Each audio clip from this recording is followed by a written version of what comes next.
اللہ تعالیٰ نے رزق کے 16 دروازے مقرر کیے ہیں اور اس کی چابیاں بھی بنائی ہیں۔ جس نے یہ چابیاں حاصل کر لیں وہ کبھی تنگ دست نہیں رہے گا۔ پہلا دروازہ نماز ہے۔ جو لوگ نماز نہیں پڑھتے ان کے رزق سے برکت اٹھا دی جاتی ہے، وہ پیسہ ہونے کے باوجود بھی پریشان رہتے ہیں۔ دوسرا دروازہ استغفار ہے۔ جو انسان زیادہ سے زیادہ استغفار کرتا ہے، توبہ کرتا ہے، اس کے رزق میں اضافہ ہو جاتا ہے اور اللہ ایسی جگہ سے رزق دیتا ہے جہاں سے کبھی اس نے سوچا بھی نہیں ہوتا۔ تیسرا دروازہ صدقہ ہے۔ اللہ نے فرمایا کہ تم اللہ کی راہ میں جو خرچ کرو گے اللہ اس کا بدلہ دے کر رہے گا۔ انسان جتنا دوسروں پر خرچ کرے گا اللہ اسے 10 گنا بڑھا کر دے گا۔ چوتھا دروازہ تقوی اختیار کرنا ہے۔ جو لوگ گناہوں سے دور رہتے ہیں اللہ اس کے لیے آسمان سے رزق کے دروازے کھول دیتے ہیں۔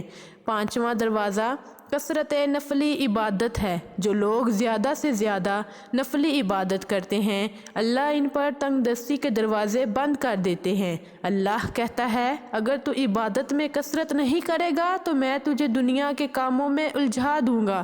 لوگ سنتوں اور فرض پر ہی توجہ دیتے ہیں، نفل چھوڑ دیتے ہیں، جس سے رزق میں تنگی ہوتی ہے۔ چھٹا دروازہ حج اور عمرہ کی کثرت کرنا۔ حدیث میں آتا ہے حج اور عمرہ گناہوں اور تنگ دستی کو اس طرح دور کرتے ہیں جس طرح آگ کی بھٹی سونا چاندی کی میل دور کر دیتی ہے۔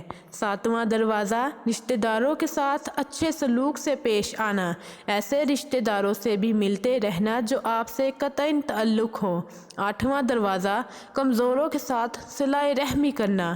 غریبوں کو غم بانٹنا، مشکل میں کام آنا اللہ کو بہت پسند ہے۔ نوواں دروازہ اللہ پر توکل ہے۔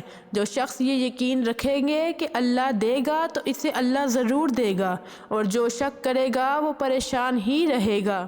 10واں دروازہ شکر ادا کرنا ہے۔ انسان جتنا شکر ادا کرے گا اللہ رزق کے دروازے کھولتا چلا جائے گا۔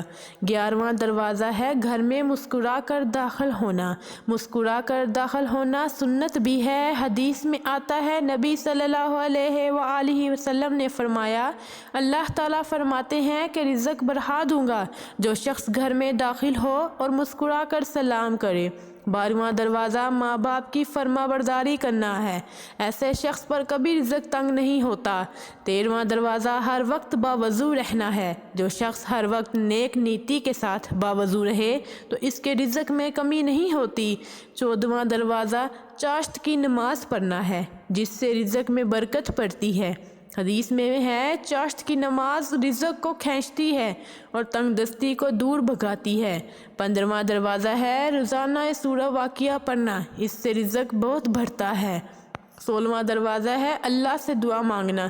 جو شخص جتنا صدقہ دل سے اللہ سے مانگتا ہے اللہ اس کو بہت دیتا ہے۔